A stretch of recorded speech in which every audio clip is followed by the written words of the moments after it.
welcome. It is with great pleasure that we have our guest today, Gillian Crampton-Smith, who I have been like a super fan of for years and years, but have never met. And actually, I was a little bit worried to meet you. It's like one of those things. It's just like, oh, I don't know if I can meet this person. Well, I'm not that tall in the end. You're pretty tall. Turned out fine. We met, so that was good.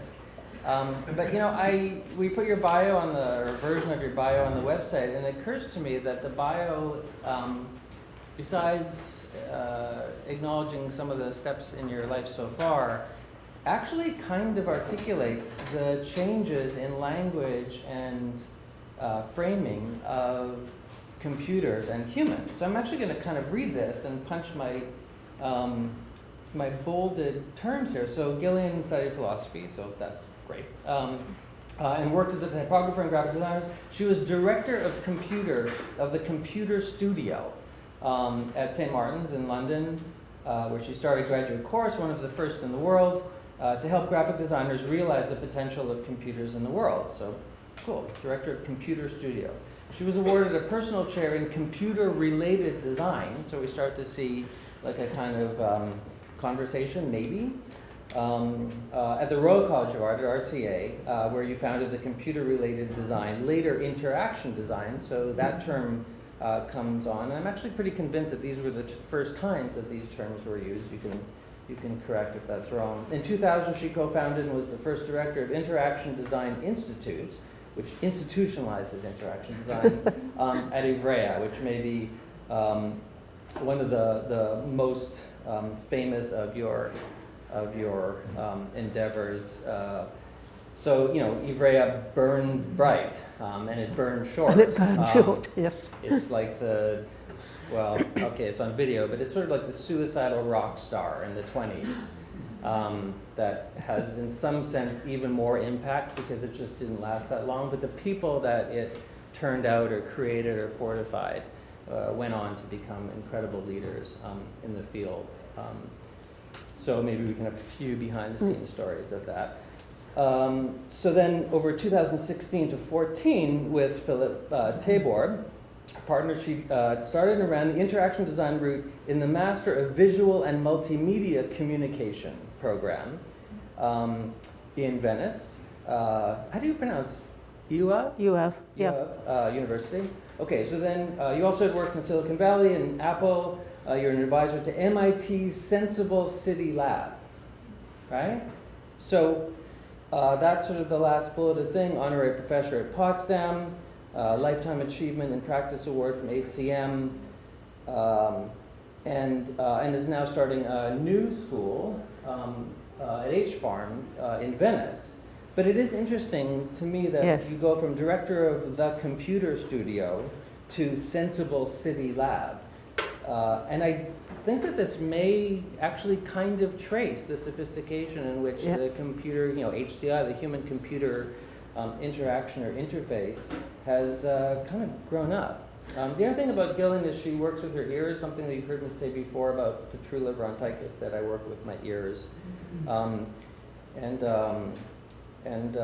is humble and honorable and really fundamentally humanist. Which would be super important if you were a computer-human person. Yes. So I think you're biased to that way. So thanks for taking a few minutes to talk about you beside me. Please welcome Gillian Crampton-Smith.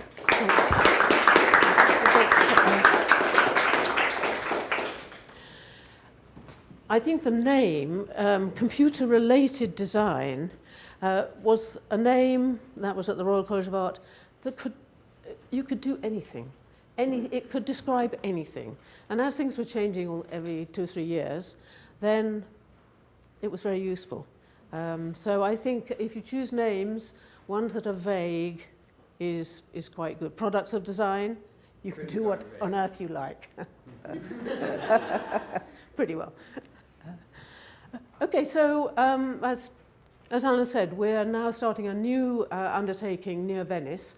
And it's in Venice and in the north here, near Switzerland. Austria is up here, Croatia is out here, and then it's surrounded by these great cities, Milan, Turin, Modena, Bologna, etc. And we've been living in, with Philip Tabor, we've been both living in Italy for 15 years. And we're pretty happy there. Because one of the things we like about it, you was talking about the humanist aspect, is that the school education in Italy is highly cultured. People are very cultured when they come out into university. So this is something which we think, is a strength of where we are. So we're just here. There's Venice. This is the lagoon, and then we're just up there in Altino, which is one of the main Roman cities of North Italy. And this is the building that we're in at the moment, by the river here. And this building here is the most wonderful restaurant. So we're starting right, I think. Our students, the first students we will take will be in October. So I want to talk about, well, how did we get here to this situation that we're in today in terms of interaction design, computing, computation and society? And then where are we going? So the start of my story is in 1980, as I was a graphic designer, typographer, and upper and lowercase was the magazine of ITC, the type company. And usually it was kind of a little thin thing with some kind of nice graphics in. But then suddenly this huge 100-page long thing, this big, arrived. And it was all about computing and graphic design and how it was being used in all kinds of printing, reproduction, etc. And I was very excited by that, particularly because I was doing magazine layout, and it was early photo setting, and before we would have galleys that would be the right size. So you just measure them, see how much text would fit in, cut them up with a razor, stick them down, and you were away. But these ones weren't to size. Each line was numbered, so you had to count the numbers, calculate how much you could get in. I thought there must be an easier way. So my husband had learned computing, or taught himself computing, as everybody did in the 60s. And I thought, well, he doesn't have maths, so I'll buy a computer and I will write a program that will allow me to do sketch layouts on the screen. And that was the screen. And everyone said, oh, this is stupid, you can't see what it's going to be like. But I didn't want to see what it was going to be like. I knew what it was going to be like. I was a typographer. But this would allow me to calculate really quickly and then print out something which was enough for the printer to build the page for me. And so this is what it looked like. So this is the grid, and you could build yourself different grids. And this is the output you got. And the input was just with a diamond of keys. And it got really, really fast to input the information. And then I suddenly got more interested in how you make a program easy to use than actually developing the program. And anyway, we were very far from Silicon Valley in London, so I couldn't find anybody who was interested in making it into a product. And nobody knew how to do it in those days. And so I was thinking, well, what does it take to make a tool fast to use? You need to be able to concentrate on your work, not to have to think, oh, well, now, where's that menu? And then I'll do this, and I'll do this, and then you get back to your work. You need to be able to do it without thinking, it needs to be in your feel using the tool, as tools in the analog world are. And I thought, well, you can use your senses to augment the control, because I would go tip, tip, tip, tip, tip, and then tip, tip, tip, tip, tip, tip, tip, tip, tip, tip, and I knew the rhythm. And if I went tip, tip, tip, tip, I knew I'd made a mistake. And so it allowed me to go faster because I had this check that I knew that the rhythm would be wrong, and I could stop. And I realized that a tool doesn't need to be complicated to be useful. And my first talk at at an ACM conference was about humanizing technology. And I thought that they were completely unnecessarily difficult and inefficient, ugly, and rude. If you went into a bank, you would be faced with this kind of the back end of a monitor with kind of cables all sticking out at you and the person hidden behind it. Horrible.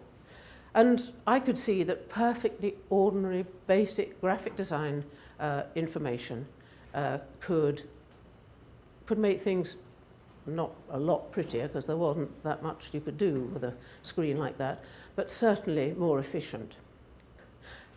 And in 1990, my American adventure started, and I was invited to go, I was sent, in fact, to the ACM SIGCHI conference in Seattle.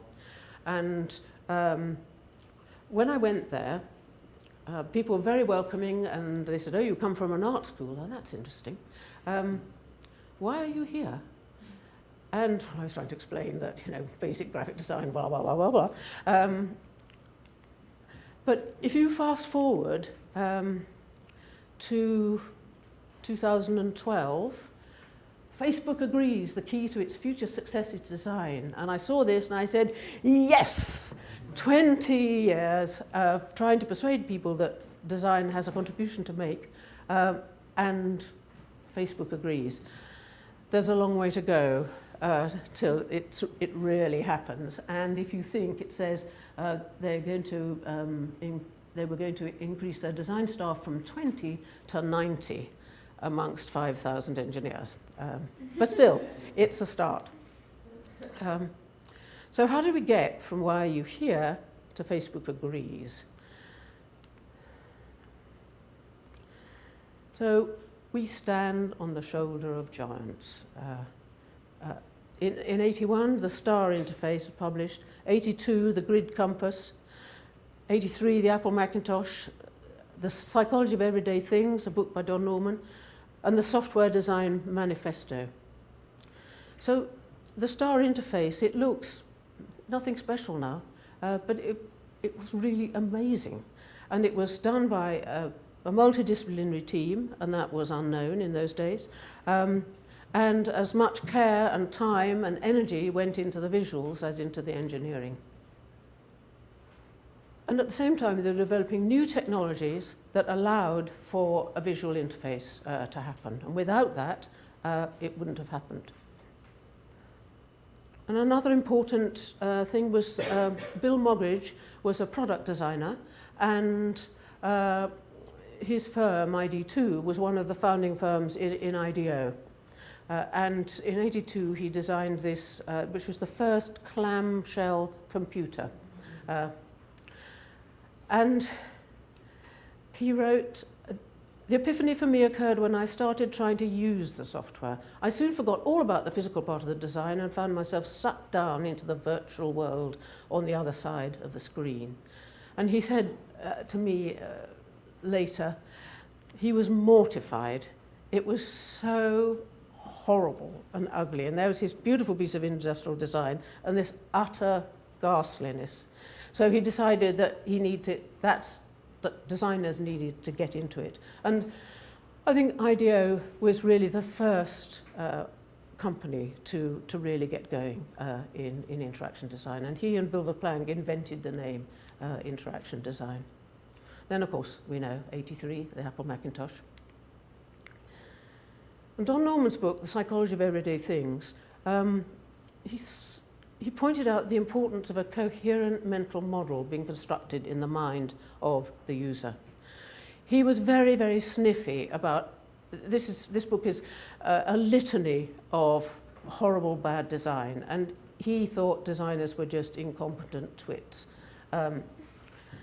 But he's he may be right. He's moved on. He went and worked at Apple, and he found it's a lot more difficult than he thought. And he has really changed his point of view. And I think this has been something that has been important in the computer world, or in the HCI world. And then in 1990, Mitch Kapoor, who was the CEO of Lotus 123, which was not the first spreadsheet, but probably the second one, was extremely successful, and it ran on the IBM PC. And he wrote this software manifesto, and he was really the first person to say that designing an application is not the same as building it. So he said one of the main reasons most computer software is so abysmal is it's not designed at all, but merely engineered. And that he wanted the human purposes to be brought together with the technology. And I think this was really a turning point, because he was very well regarded. It was an incredibly successful company. And he said, this is not good enough. And building on that, he and Terry Winograd and David Liddell of Xerox organised a workshop. And they brought together about 20 people who were designers of all different kinds: architects, graphic designers, interaction designers, product designers. And we were there for 2-3 days, and the idea was to try and understand how one might bring design to software. And I think that this was a great help in explaining to people who didn't really know what design was, or how it worked, or how designers worked, to enlighten them to a certain extent. Donald Schoen was there, who has written several books about the reflective practitioner, explaining how the way that designers work is very different from the way engineering and science works. And it has its own logic, but it's different. And David Liddell had this idea that there are 3 stages in the development of technology. The first is the enthusiast. And then people don't care how difficult it is. It's either tremendous fun, really exciting, or it does something really useful or important. And people will bear any agony in the using of the thing. And then the next stage is the professional, where it becomes used by professionals for their work. And in that stage, people are not that interested in making it easy to use, because what they're selling is their skill in using this rather difficult software. So it's really not until the consumer stage, where the technology is being used by ordinary people. They don't care about technology. They just want it to do what it does with as little trouble as possible. And this is one of the reasons that designers were needed at this period. I began at the Royal College of Art in 1990, and it's really Britain's wholly graduate school of art and design. 24 different subjects are taught, and there were about 700 students. So it was very intense, very exciting. And I think that in the 90s you saw a kind of design revolution, and one of the important figures in this was Joy Mountford. She was the head of the interaction design group in advanced technology in Apple. And she started a student design competition, and she would set the brief. The first one was about scalable computing. How do you do scalable interfaces? Well, we're just about now getting the technology to be able to do it. And she insisted that the students should work in multidisciplinary teams. This was very, very, very difficult in most universities. And I think why it was particularly important was that it said to the university, and it said to our university at the Royal College, this thing that you think is kind of a passing fad is not. It's important, and people are prepared to put money into it as well. So that was a great help. So we continued going to the CHI conference, but I didn't feel that we were in the kind of paper writing system. I didn't like it. So we did guerrilla presentations. When we arrived, we'd find a room, we'd borrow a projector, and we'd give an hour of presentations and put up flyers around the place. People would arrive and watch. And our idea was that there are other ways that you could do things, and that this maybe gives people an indication of different ways that things could be done. Another thing that was going on in Europe, in Amsterdam, was the Doors of Perception conference. John Thackeray went to Amsterdam to head up the Design Institute there. And I think he did 5, 6, 7 really wonderful conferences. And the first one, the strapline was, well, we have all this technology, what is it for? And I'm not sure that we managed actually to answer it in the conference, but I think it's a really important question still. And in 1993, David Liddell, who had been at Xerox, started up Interval Research, which was funded by Paul Allen.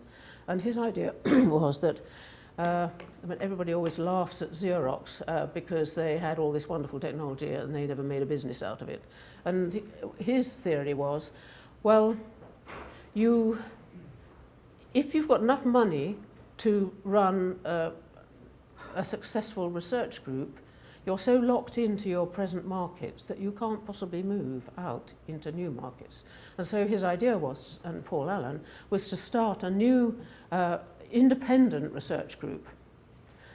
But what they completely underestimated is how difficult it is to actually start up a company. You know, all the organisation that you have to do in order to get it on the road, the legal things, the human resources, the tax, the building, it's a nightmare. And so they weren't very successful. And Paul also, most of the people there were researchers, they weren't entrepreneurs. And so there was really a mismatch, I think. But while it was going on, it was really great. And they paid for us at the Royal College to have a group of 10 people to do what we thought was interesting, which was a really great collaboration. And people came to us, to London, and we went there to California in the summer. And I think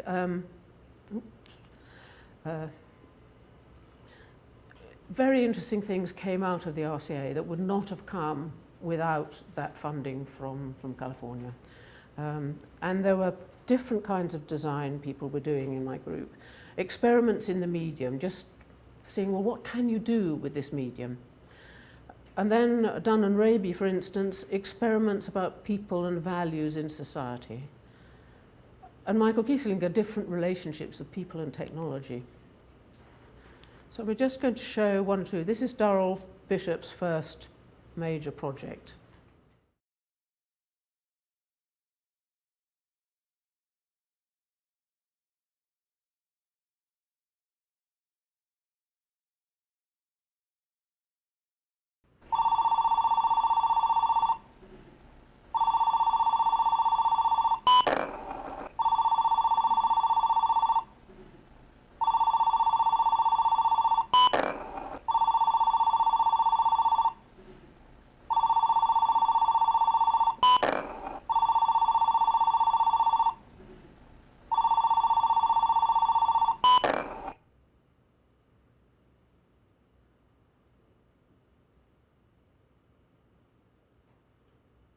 PM. Hi Simon, it's about 1 o'clock now. I was wondering whether you're going to come to the football. It's the weather's a bit wet and rainy, so I understand if you don't. Other than that, well, yeah, give us a ring if you're in. Okay, bye.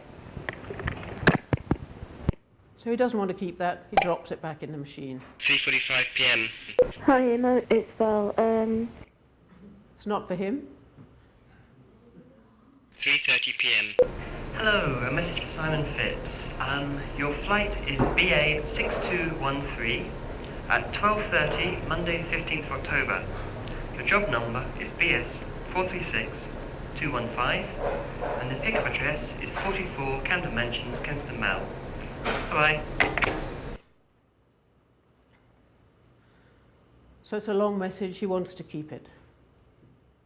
2:45 PM. Hello Simon, it's George. Could you give us a ring? My tone number is... Talk to you later. See you. Bye.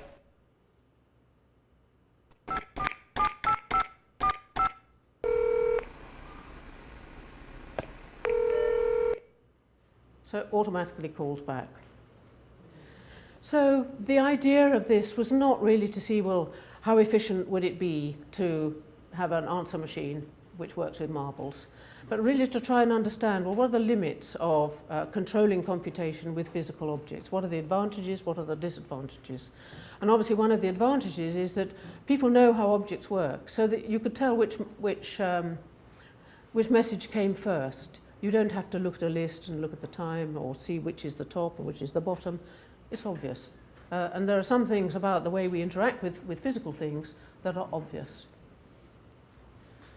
This was another piece he did. LG Electronics asked us to think about new ways that LCD screens could be used. And this was for an exhibition. The idea was that you had a tablet, and if you pointed it at one of the devices in your room, it would know where you were looking at, and that you could program it on the tablet.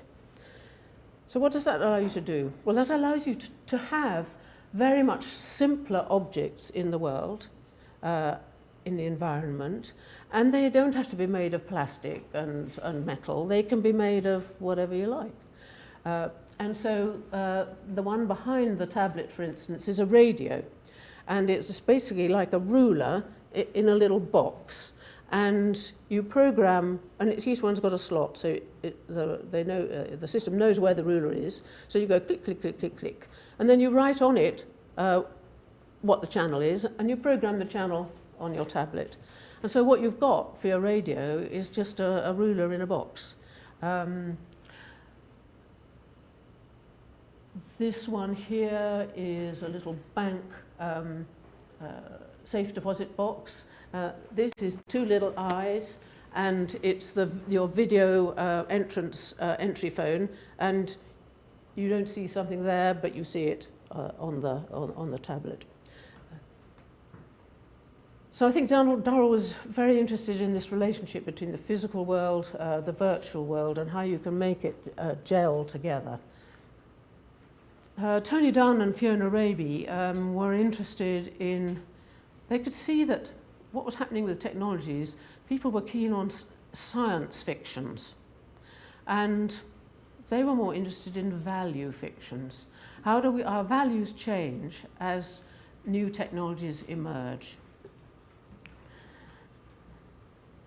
And this was in the same LG project, and this is a pillow that reacts to radio waves in the environment. So if a car goes past, it flashed, and no, it didn't flash. It glowed gently, and he wanted to really think, well, how would people use it if they had a thing like this? What would they do? So they gave it to an old lady. And got her to imagine what it would be like and how she would use it. And unfortunately he joined 2 walking clubs, and he found that he didn't seem to be getting what he should be getting from it. So he thought about me, and because I sort of live quite solitary, he thought it would be a great thing for me to try out.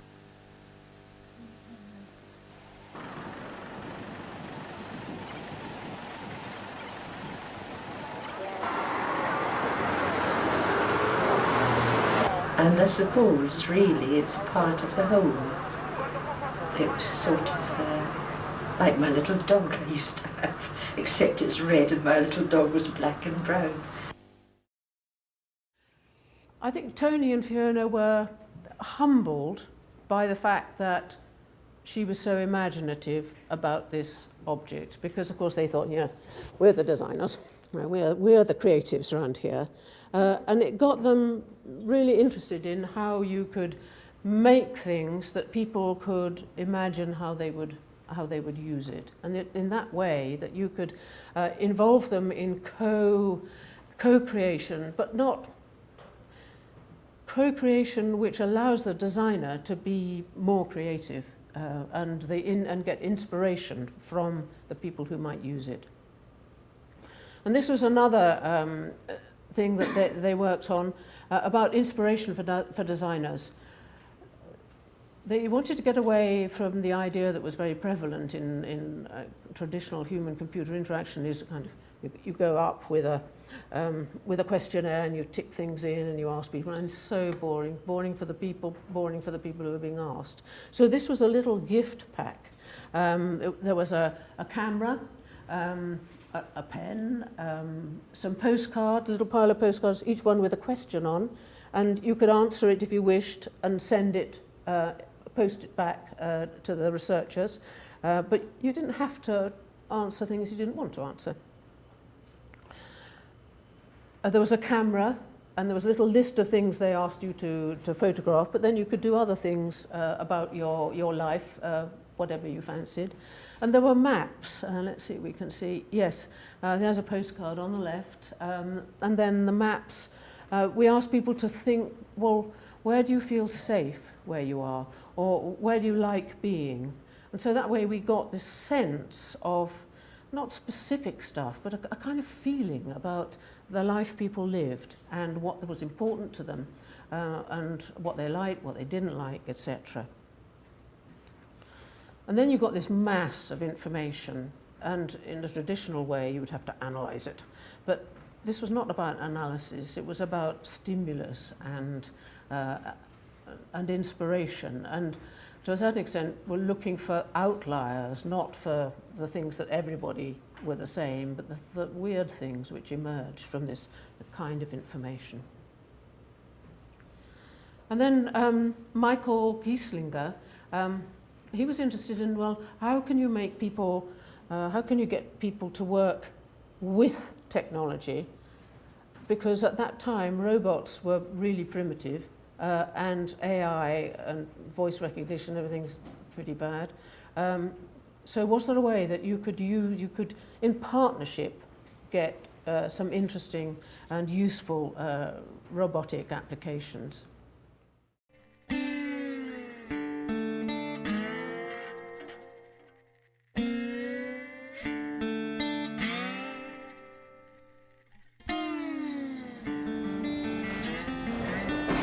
Hello? Hello? Anybody here? Please, pick me up.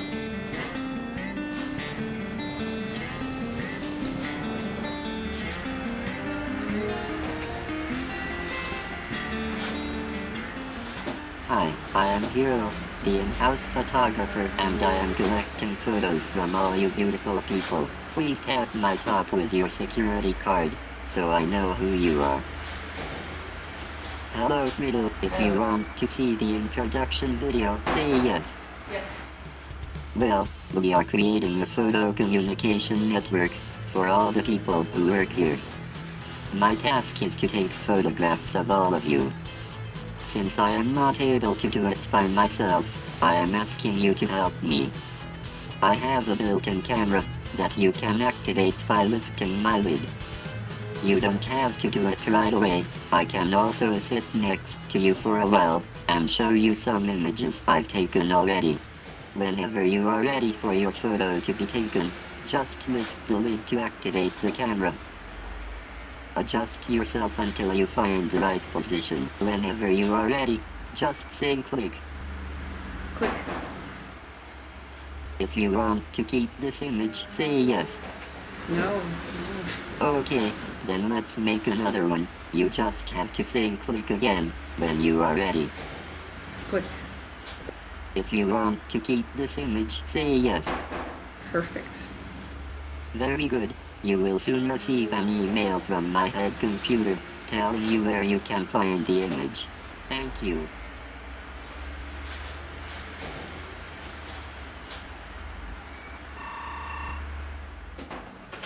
Hello?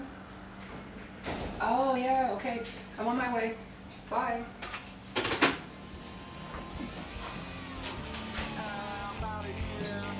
I think it's time to go. Can you please take me to the next person? Or if you are too busy, just put me outside your office. I need to go. Take me to the next place, you... I want that now. This is Hero. Hero is the robot camera, etc. What I thought was nice about that was one, what can a robot do easily? What can people help him do? But also, what can you do with very, very, very basic graphics? Just a few flipping eyes, and you've got a sense, an augmented sense of a person. So in 2000, Olivetti and Telecom Italia decided that they wanted to develop better telecom services. It was the beginning of mobile being developed, and they lured me away to go and start the institute there, which was very exciting.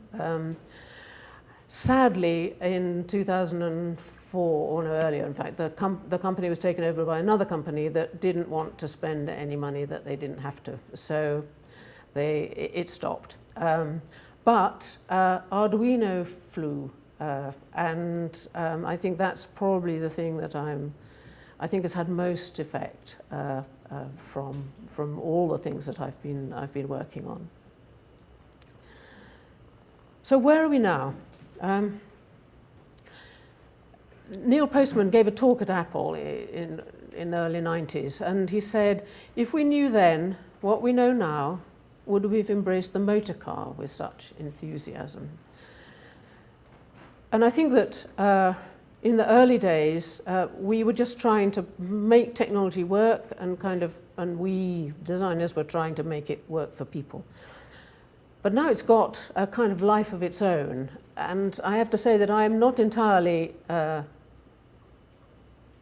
content with the life it has.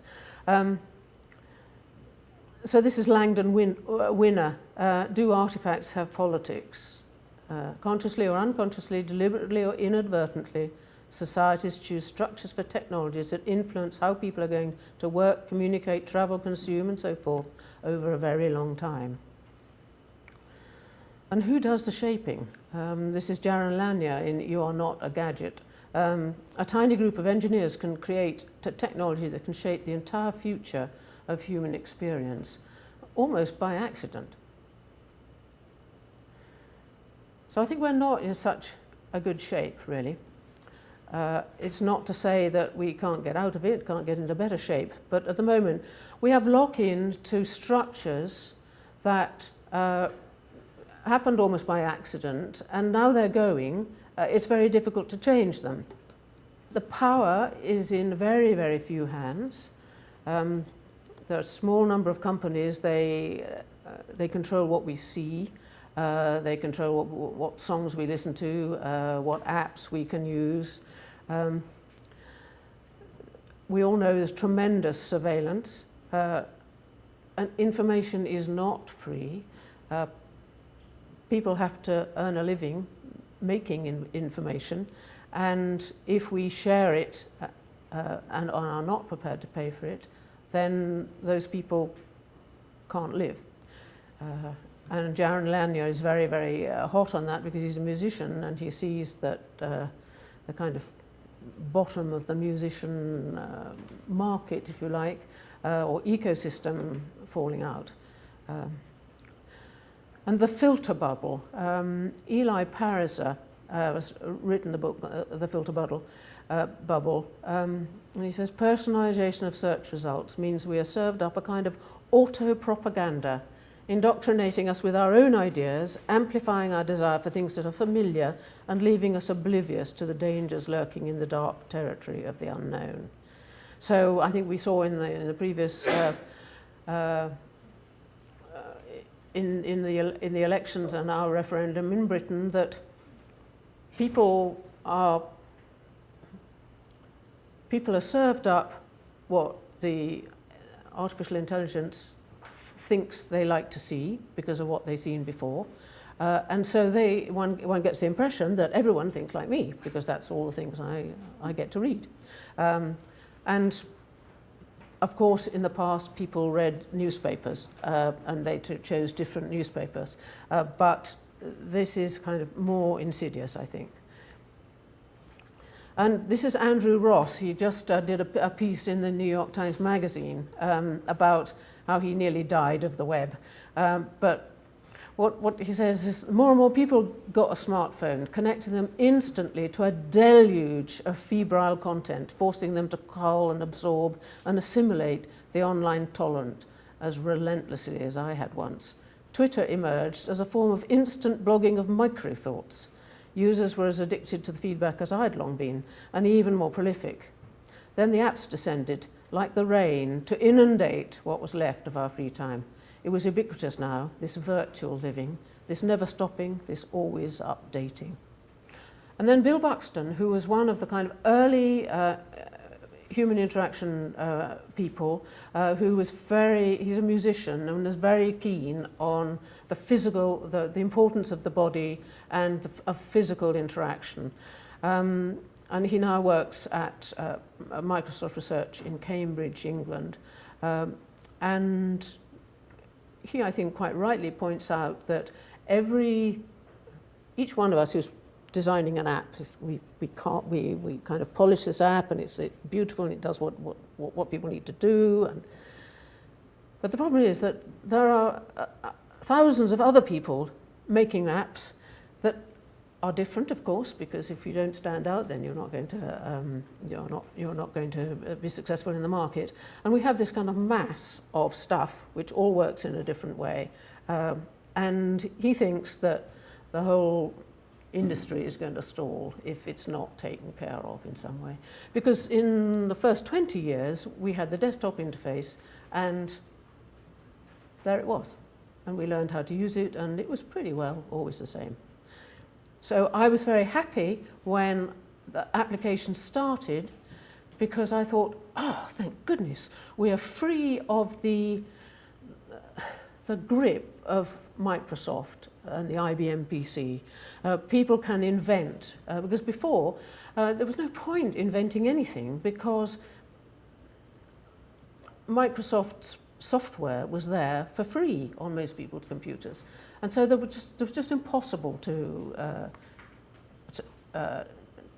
make new things, and it was awfully the same in those days. But now we've got onto the other side. We've got so much stuff that we're running out of mental energy. And that's not to speak of the other big issues that we face. You know, the future of work or non-work. People have been talking about the future of work since the 60s. Charles Handy wrote a book called The Future of Work. And so this has been coming, but we haven't really done anything about it. And it's only like in Britain and here in America that people have been losing their jobs for a long time, and they're rebelling. Climate change, we all know about it. The ageing population. Britain is struggling to manage the care for elderly folk. Migration. Now people all over the world have smartphones, they can get on the internet, they can see how life is a lot more comfortable in the Western countries than it is where they live.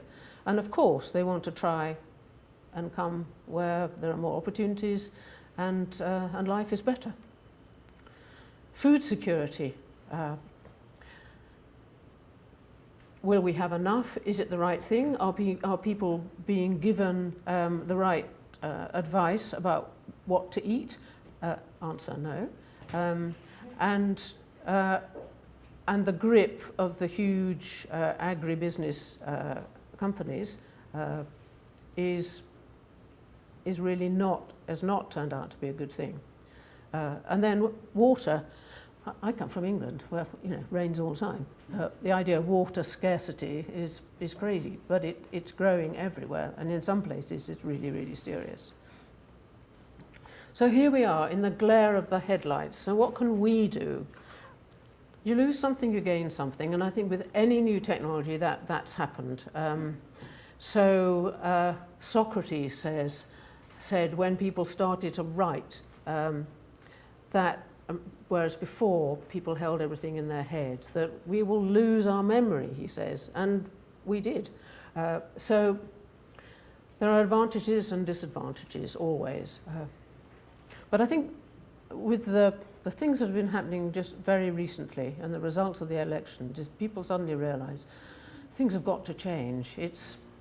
And I think this is a very optimistic time, despite all the challenges. A Dane has just written an article in the Royal Society of Arts magazine. In 1812, after the Napoleonic Wars, Denmark was completely bankrupt. It had no money, nothing.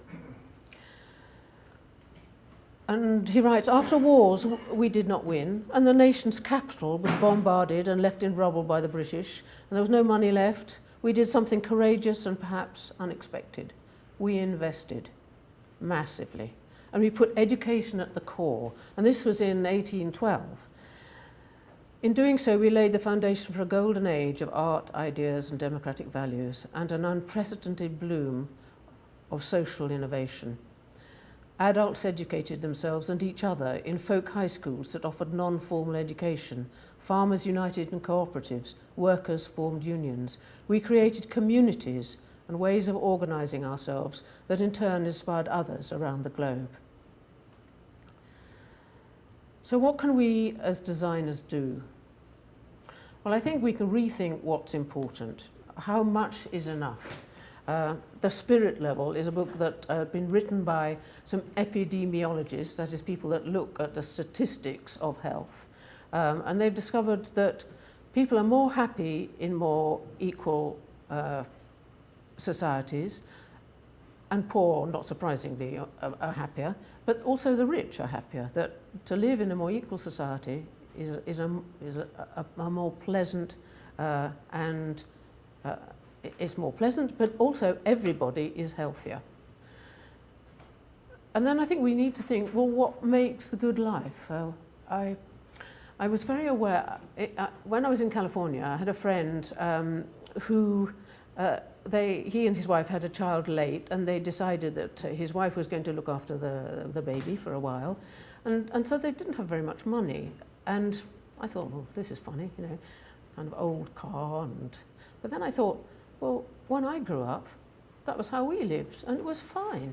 I didn't get my family didn't have a car till I was 14, and actually, when we did have one, it wasn't such fun, really. Sitting in the back, being driven around. So we are going to have to live in a different way, or there are going to be huge wars, and I think it'll be okay. So I'm optimistic about that. But I think we do need to think, well, what is the good life?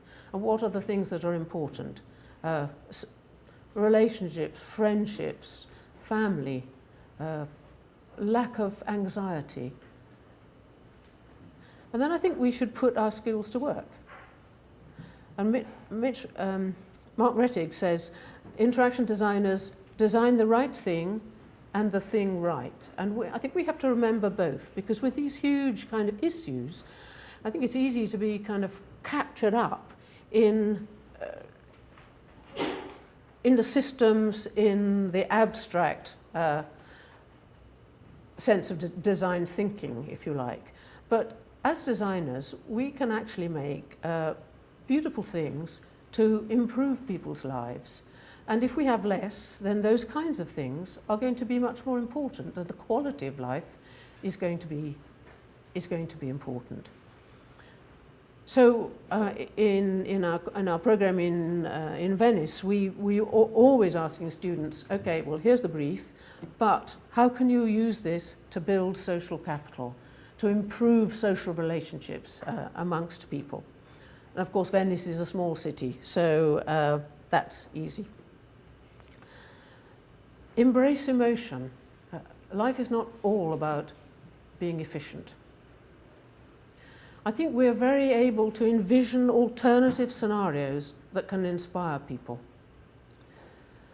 People don't necessarily know what they want. They think they know what they want, but when they see it, they don't want it. And so I think this is some way that we really can help. And this is what Fiona Roby and Tony Dunn have been doing, working with the Wellcome Foundation, which is a big foundation funded by a pharmaceutical company, trying to imagine different scenarios for the future. And then people can choose if they want to go that way, but at least they have an idea about what it might be like. And then I think we should try and enrich people's lives with pleasure and satisfaction. I just want to show you a little thing. This is a device. The idea is that you can keep in touch with friends or family or lovers in remote places. And if somebody's in the other place, then this white translucent thing lights up.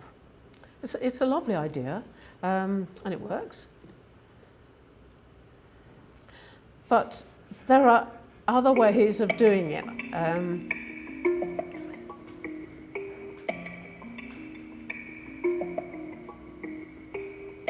Well, firstly, you don't want to have to poke it.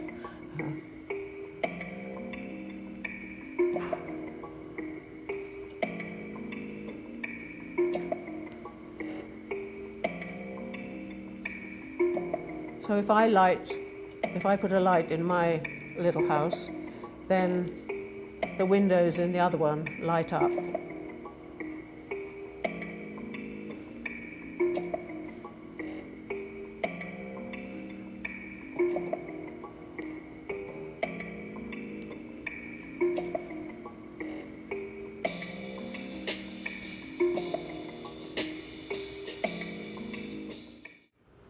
So there are other ways of just making things more beautiful, more delicate, less in your face, and none of that is about efficiency. It's about making me feel that other person that's far away. So I just wanted to talk to you a little bit about these design think tanks that exist in the UK. The Royal Society of Arts, the RSA, was started in the 18th century, and the idea was to bring arts to manufacture. And basically it's a think tank, but it's a think tank for citizens. So if people have an idea about something that doesn't work very well, they can gather a few people with them, they do a project and they invent a new way of doing things. So for instance, there was a quite big group who thought that the curriculum for our high schools was horrible, useless, bad, lots of kids kind of dropped out. And so they got together and they designed a new curriculum, they tested it in various schools, and now they've got a school, an independent school, which in Britain now you can do, on their guidelines, and they're gathering other schools around them. And that was just from some people who thought, well, this doesn't work very well, what can we do about it? Nesta, it's the National Endowment for Science, Technology and the Arts. It got a big chunk of money from the lottery, in the year 2000.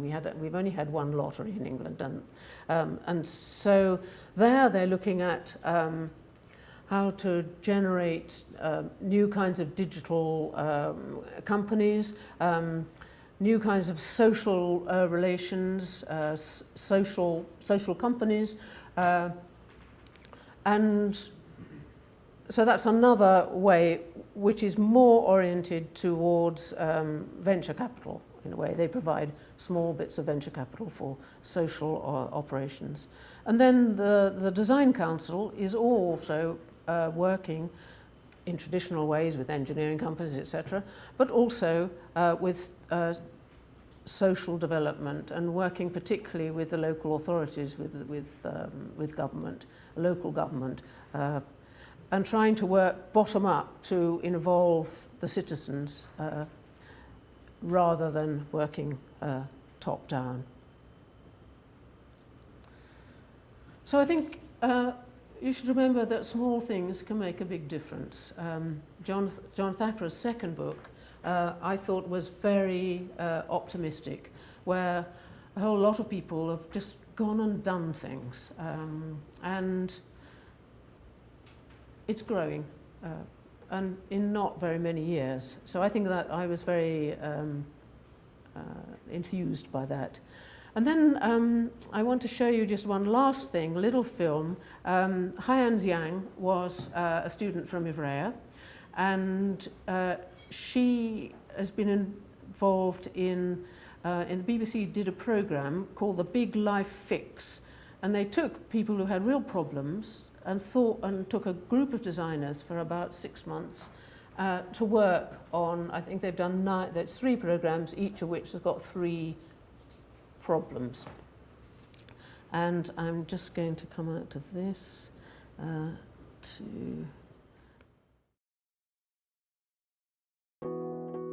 I tend to kind of just avoid doing sketching and writing now because it's not really worth it if you get something like that.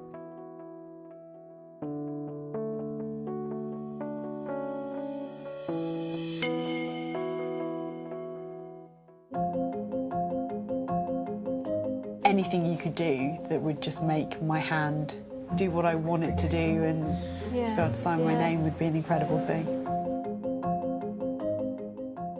What this is doing is it's short-circuiting whatever feedback loop there is between the brain and the hand that's causing the tremors.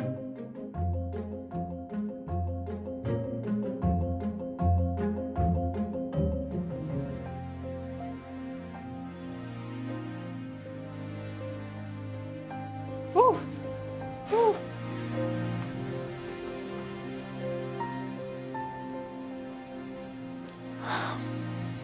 Oh my God. It makes me forget that I have a tremor. I haven't drawn one of them for a long time. I'm so casual about it. Yeah, I'm just going to draw a straight line. I've actually just written my name for like the first time in ages. I can't believe it.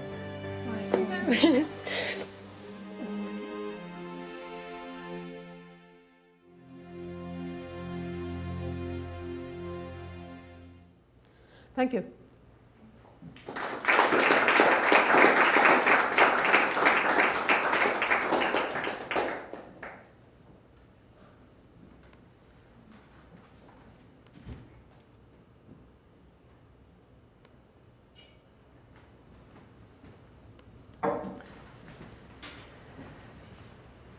So, I don't expect questions, comments.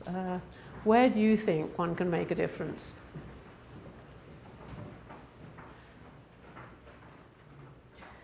I just want to say thank you because It's for the recording.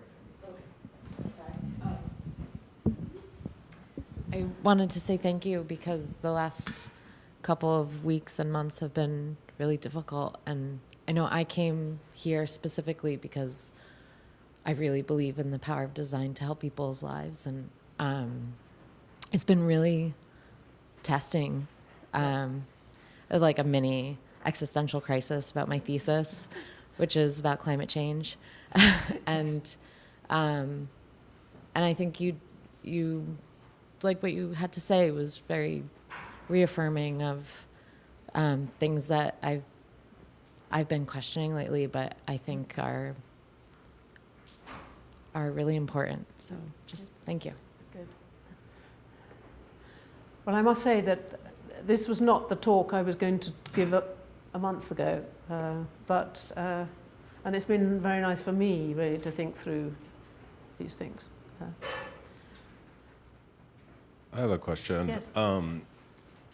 Regarding some of your early work in human-computer interaction and some of the people who were starting to develop what we see now as like this ubiquitous technology, which in some cases or in some senses has made our lives amazing, but also plagued us with a whole new set of problems.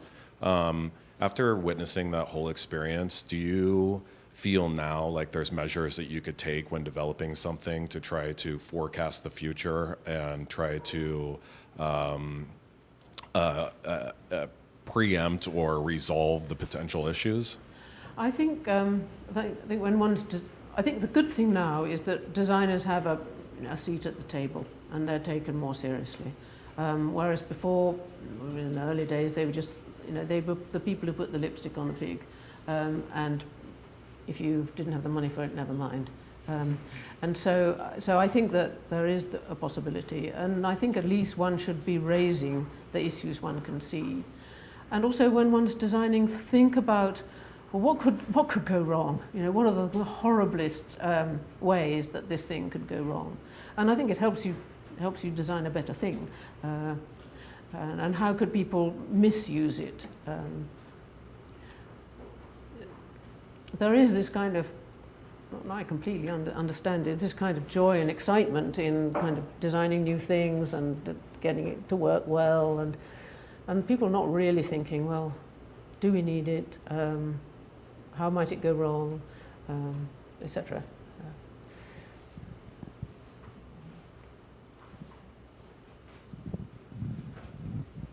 Just to pull back from the existential crisis. Yeah. So, Durrell's Kickstarter, you've been traveling, so I think it's going to meet its, I think we may have predicted it was going to do it in one day, so it's going to do it in one day.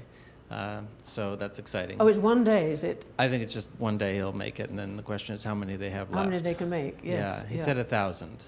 Right. So he's actually capping it, which is interesting, because I think, anyway, what year was the marble bonus? 92. Unbelievable. Well, today's Durrell's day, I think. Yes. On planet Earth, one of them anyway. I want to ask about Arduino, because the first thing the students in their making studio do is take on Arduino from the beginning. And I was just wondering, as it emerged out of Ivrea, I wonder what you thought it might become. I can imagine what you might have hoped it would become, but we didn't think it would become anything. we were just kind of using it, and then there were people at ITP that were interested too, and then a guy in Sweden, and so the kind of word was getting around, and they were using it, and then it would never have been what it is without open source. This is the most wonderful example of open source, because people, Massimo and his colleagues would never have seen a thought of all the crazy things people are doing with it, and they would never have had time to do it anyway. Actually, the first open source of that kind was the Apple II. The Apple II came in a box, and it had two manuals. One was the software manual, one was the hardware manual. And all the schematics were there, so people could make boards to fit into it. And they did, of course, and they did things that Apple would never have thought about. And so I think this is one of the tremendous things about open source. Yeah, it's interesting, and I think it really caught fire right when Apple closed everything down and shut the box. Yeah. Here was a new open box that you could actually play with. Yeah. Well, the thing about it is a trade-off, because if you control the whole user experience, you can keep it consistent, you can keep it working well. So it's a difference between Android and Apple, really. Android is a mess. Apple is closed, but is not a mess. But it's not as nice as the Nokia N9.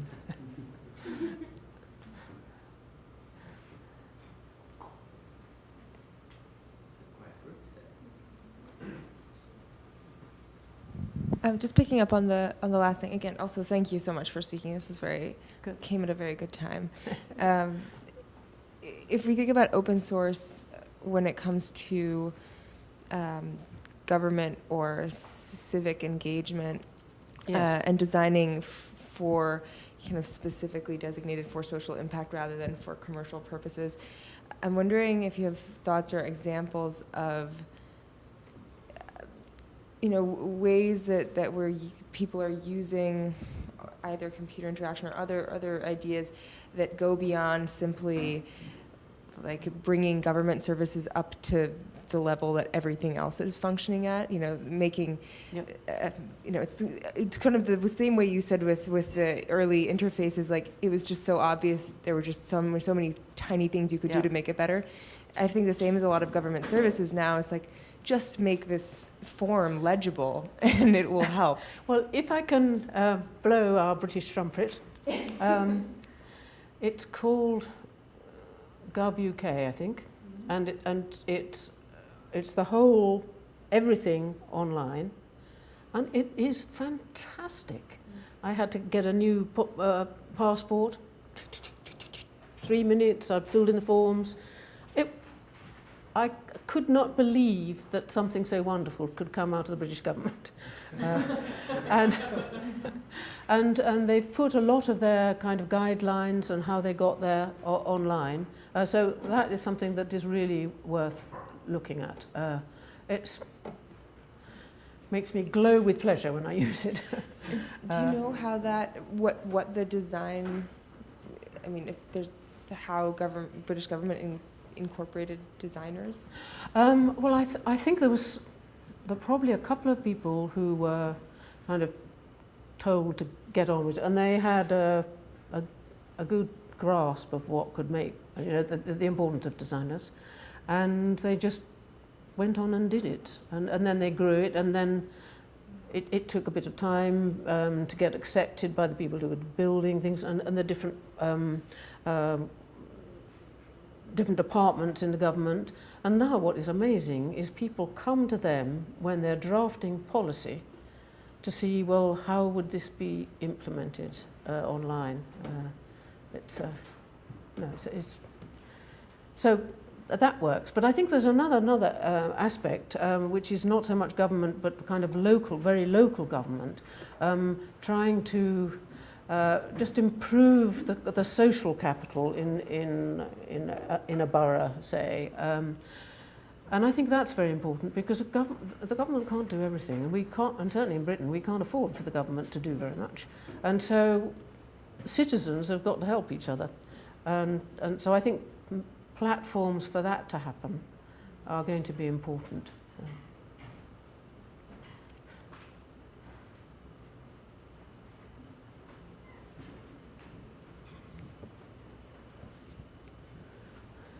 Hi, I want to first echo my classmates and thank you for coming and speaking with us, sharing your wisdom. Specifically, I want to thank you for introducing me to the Liaison House. As you might have noticed, some people turn and look at classmates of mine. For a class, I'm exploring the same problem, like an inspiringly elegant and enviably elegant solution there. Not as cool as what I'm working on. But I actually wanted to ask you about something else. I think this last election cycle has made at least Americans really cognizant of the bubbles that we live in from a media perspective, the filter effect. And I like the term that you just introduced me to, auto-propaganda. I don't like it as a phenomenon, but I like it as a term. And I wonder what your thoughts are on designers' role or potential role in combating that as a phenomenon before it consumes us all and cuts us off from each other. To be honest, I think it's gone beyond designers, and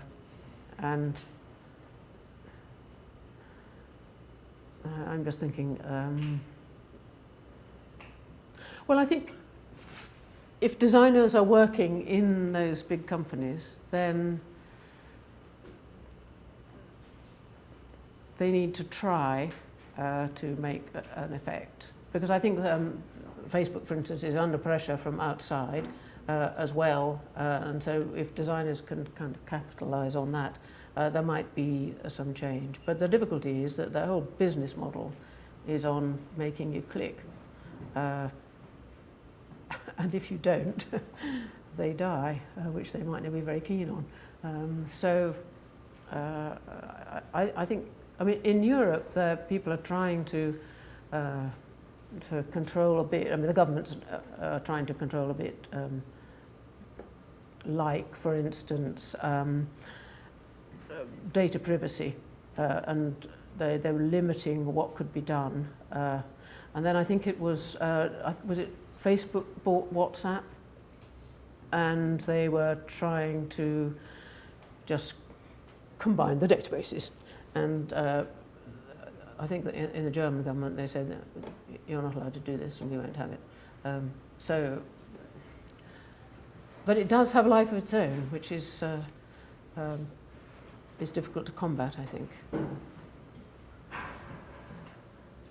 So maybe what we could do, well, one of the things I was thinking, because we have a high school on our campus, I was thinking that some materials that help young people realize some of what's going on behind. You know, how does AI work? How could you, I thought you could teach people a little bit of programming, a little bit of data mining, and you could get them to see what they can find out about each other. And by making it practical, it would come more alive than people saying, oh, well, you know, everyone knows what you're doing. It's not the same as really understanding the process of it. So one thing I didn't say, which I think is really important, is that as designers we understand computation. Not because we're going to be programmers, but it's what we're working with, it's our material, it's our plastics.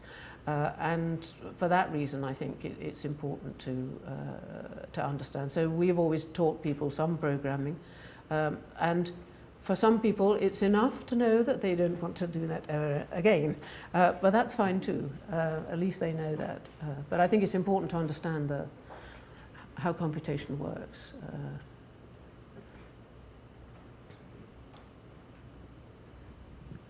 Hi. I was wondering if you could talk a bit more to the school you're setting up outside Venice and what your goals are there. Yep. But the person who, it's based in an accelerator that's been going for 10 years, an incubator, and the person who set it up was a founder of the most successful web company in Italy, and luckily he sold at the peak, and so he's very rich before he was 30. And so he did not very much for a couple of years, and then he thought, okay, what I want to do is I want to make a kind of whole environment that means that young Italians don't have to go abroad to do interesting work or even to get a job at all. And so this is behind his idea. So they've incubated companies, and then they think, okay, right, he's got children that are about this tall. He didn't think much of the way Italian education is very, very abstract and not focused on action. And so that's the reason that they want to start the school, is to have a completely different kind of education. And it's based on the International Baccalaureate. And so there's a lot of digital stuff there because of where we are. Entrepreneurial spirit. And then they think also that the Italian universities are really, there are pockets of absolute brilliance, but most of it is really not very good and is not kind of giving people the right kind of training or education to be active, inventive entrepreneurs in all kinds of ways. And so, you know, that's the lodestar, that's the reason for it. And then they've asked us to do interaction design because secretly they want another Ivrea. And we've been talking to them for a long time, but there wasn't the right kind of structure really. But now they want to have 2,000 students in all. And so we think that, you know, there's going to be a really good community there, and that we could do something. But we think we like them a lot. We think they're really trying to do something important, and so we want to help them. So that's why we're there. And it's also going to be very interesting, I think, because we just last week they already run a master's in digital entrepreneurship, and we were looking together with the person who runs that about how we could share lectures. And it's a really good course, and so our students, a lot of their kind of more theoretical lessons will be about digital entrepreneurship, business, and I think that's going to be very exciting. And we've also arranged that a 2-week stint where our students will work with the start-up companies to help them in whatever way they need to develop the design of their product. And I think that'll be good for the start-uppers because they will understand how you could operate with designers, and it'll be good for the designers to understand the start-up culture. So we're pretty excited about that. Yes.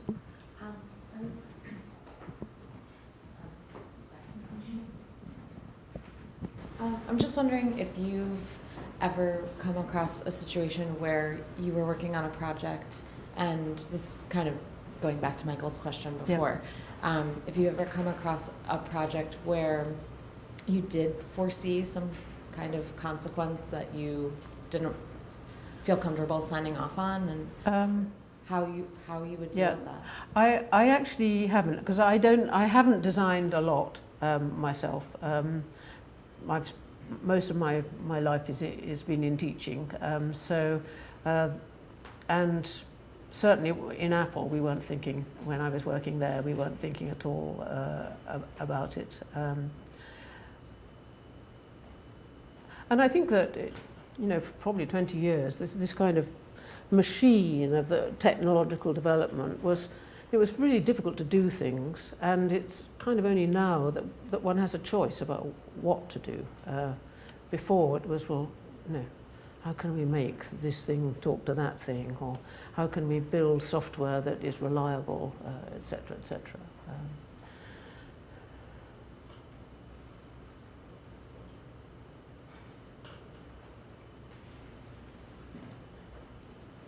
Okay.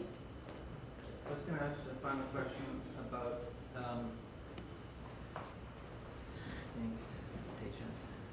maybe as a final question, if you come back in 10 years, what are you going to be talking about to us? Because you're invited. I mean, we booked the date. Okay. So can you predict that lecture?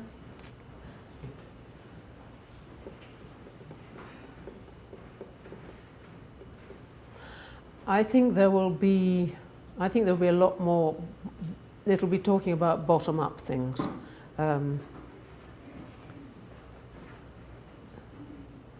10 years is a long time. I just think, I mean, it's very good when you're future casting to think back. So 10 years, where are we now? 2007, yeah, we were just starting in Venice. Well, I reckon that the technology changes every 2-3 years. So one's always kind of starting anew. I've got over it now because, I'm a graphic designer, book designer. People have been designing books for 500 years without much change. And it is exhausting, but it's also exciting. So I think I don't know what technologies are. Even the technologies that are in the lab will be out in 5 years.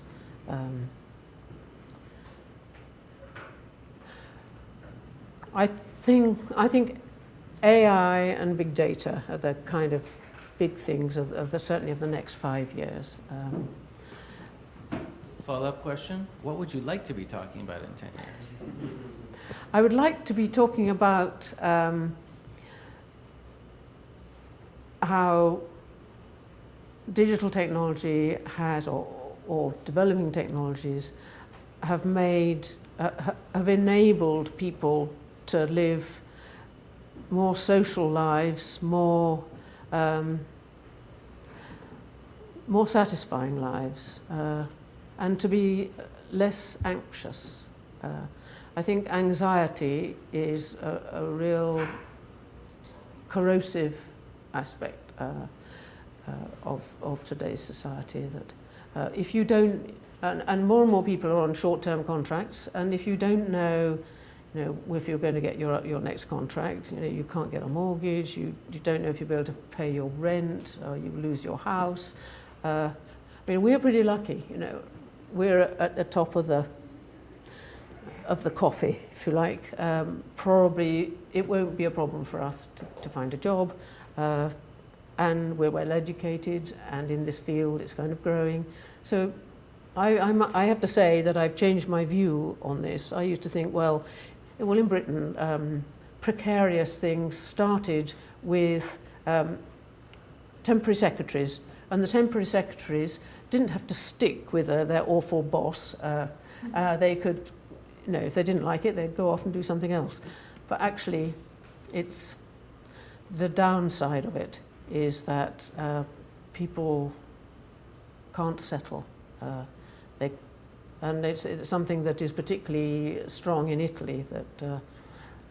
So there's this balance between people being there for life in a job, so you can't, there's no flex, and then other people who've got contracts for 3 months.